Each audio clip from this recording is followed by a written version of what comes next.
Olá amigo, olá amiga, bem-vindo ao canal Professor Rodrigo Batista. Aqui juntos, todos os dias, estudamos a Palavra do Senhor Jesus.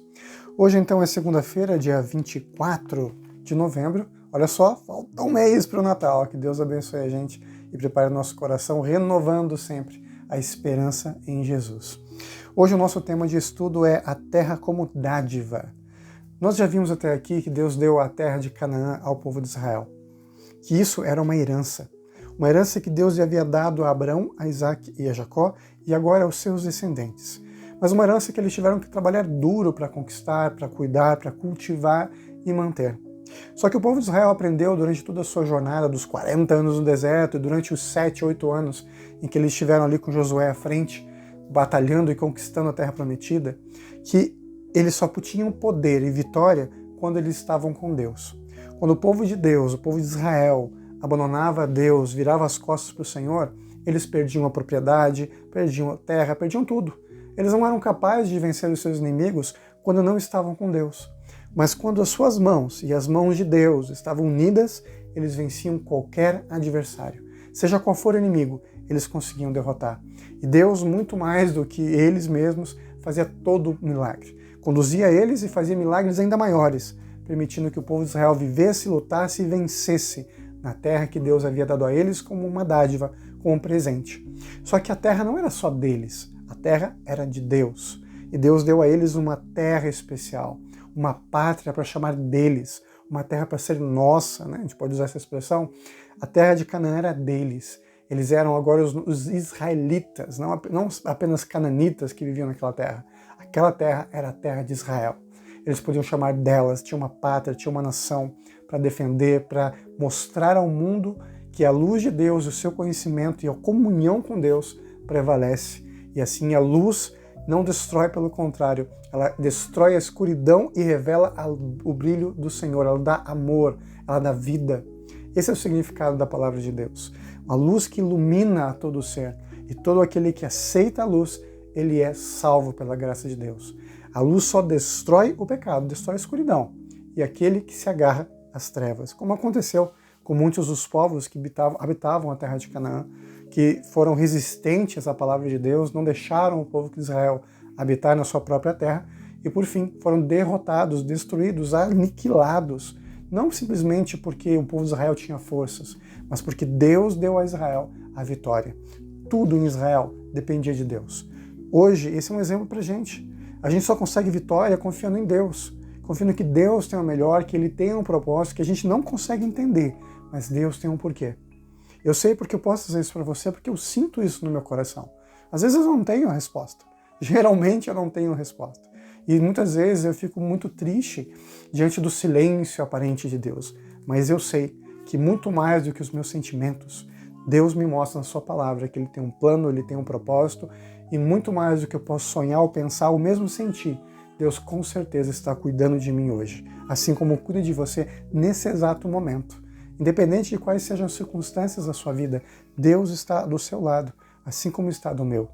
E hoje nós somos cidadãos especiais, não de uma terra que perecível, que um dia será destruída pelo fogo de Deus, mas cidadãos do céu, da terra de Deus, a promessa que nós, como cristãos pelo sangue de Cristo, aguardamos. E enquanto estamos caminhando nesse mundo, Deus pede que a gente tenha um propósito de comunhão com Ele, estar com Ele a cada instante, a cada momento.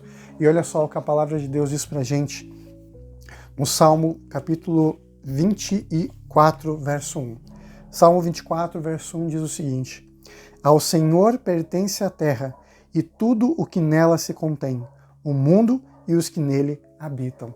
Nesse Salmo 24, Deus diz o seguinte: olha, eu sou o dono de tudo, não tenha medo, eu vou suprir todas as suas necessidades, porque tudo é meu.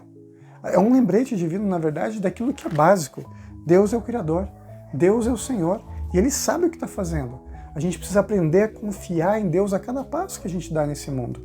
Eu quero ler com você mais um texto agora do Novo Testamento, uma carta do apóstolo Pedro, vamos ver aqui, 1 Pedro capítulo 2, Epístola de Pedro, 1 Pedro capítulo 2, no verso 11. Olha só o que Pedro fala para a gente, nós os cristãos. Amados, exorto-vos, como peregrinos e forasteiros que sois, a vos absterdes das paixões carnais que fazem guerra contra a alma. E se você vai ao capítulo 11 do livro de Hebreus, você vê ali uma descrição incrível dessas pessoas que viveram pela fé no passado, que são um exemplo para a gente hoje. Pessoas que chamaram esse mundo de uma terra de passagem. Eles eram peregrinos e forasteiros numa terra que não lhes pertencia, assim como eu e você. Por que a gente sofre? Porque esse aqui não é o nosso mundo. A gente não foi criado para morrer, por isso que a morte é um elemento completamente estranho e nós não a aceitamos. Nós não aceitamos a morte, nós aceitamos o sofrimento, a dor, a doença, porque tudo isso são coisas que vieram com o pecado. Não são a vontade de Deus. Não é o que Deus planejou para a gente.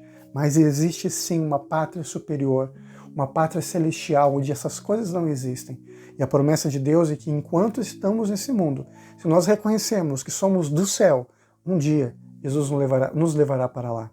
E enquanto esse dia não chega, que a gente possa viver com esperança, com a fé e com o amor, tendo a certeza a cada instante de que Jesus está com a gente, nos guiando, nos protegendo, nos salvando, às vezes até de nós mesmos, para que a gente esteja preparado para essa terra especial, para esse céu que nos dará tudo aquilo que nós precisamos, o reencontro com as pessoas que nós tanto amamos e que esse mundo nos levou, nos tirou. E que Deus possa nos abençoar, para que essa esperança viva como uma chama possa crescer no nosso coração e brilhar até a volta de Jesus. Vamos orar? Querido Pai, obrigado pela lição de hoje. Nós sabemos que a terra é uma dádiva, um presente do Senhor, e muito mais do que este mundo, o céu. Que nós possamos nos preparar para esse encontro especial. Que o Senhor esteja ao nosso lado e que a chama da verdade brilhe ardentemente no nosso coração. Que possamos sentir o Teu calor em nós, Pai, e transmitir ao mundo a luz de Cristo. Em nome de Jesus. Amém. Nunca se esqueça, meu amigo e minha amiga, nessa vida é você e Deus. Te vejo amanhã. Tchau, tchau.